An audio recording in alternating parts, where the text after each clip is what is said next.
प्रभाग 9 में जो मतदार यादी है काफ़ी फेरबदल किया गया है, यहाँ से उठाकर किसी अन्य प्रभाग में किया गया है। और चुनाव आयोग ने तो हरकत की है, बारंबार कंप्लेन करने के बाद भी उसमें कुछ सुधार नहीं हुआ, वैसे का वैसे ही बना रहा। लेकिन फिर भी मैं इसको बहुत बड़ा फेरबदल नहीं मानूंगा, क्योंकि जनता जो है वो काम को देखती है, लोगों के बीच में कौन है, उनका कौन काम करता है, उसको देखकर वोट देती है। तो इनकी जो मानसिकता होगा कि वोट इधर से उधर कर देंगे, उससे कुछ बहुत विशेष फ़र्क पड़ेगा, तो बिल्कुल पड़ने वाला नहीं है। क्योंकि उनको समझना पड़ेगा कि यहाँ पे कौन था लोगों के बीच में और कौन काम कर रहा था, पहले वो ध्यान में देना चाहिए। ये उनका जो काम है ये कहीं और चलता होगा, इधर प्रभाग 9 में तो नहीं चलेगा। कुछ जो 9 नंबर में प्रभाग में कुछ भाजपा के लोगों ने कुछ ऐसे कैंडिडेट डाला है डमी, जो सेकुलर वोट खाने की कोशिश करेंगे। कुछ दिनों तक भाजपा के साथ घूम रहे थे, फिर अब वो सेकुलर बन के घूम रहे हैं। ये बरसाती मेढक की तरह है, आप जाके पता कर लीजिएगा। इन्होंने जो ऑफिस लिया है ना, वो भी 2 महीने के भाड़े के लिए बात किया है। 2 महीने बाद ये बंद करके गायब हो जाएंगे।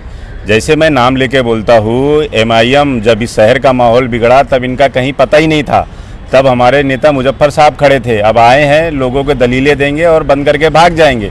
दूसरे जो 2 उम्मीदवार थे, वो नरेश पाटिल, उन्होंने चुनाव जीता और राई मोरवा में जाके सो गए।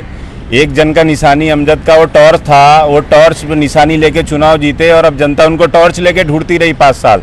जो 2017 में कांग्रेस के बैनर तले चुन के आए थे, वो पार्टी छोड़ के चले जाते हैं। और पिछले 4 दिन के पहले तक वो भाजपा का दामन थामे हुए प्रचार कर रहे थे।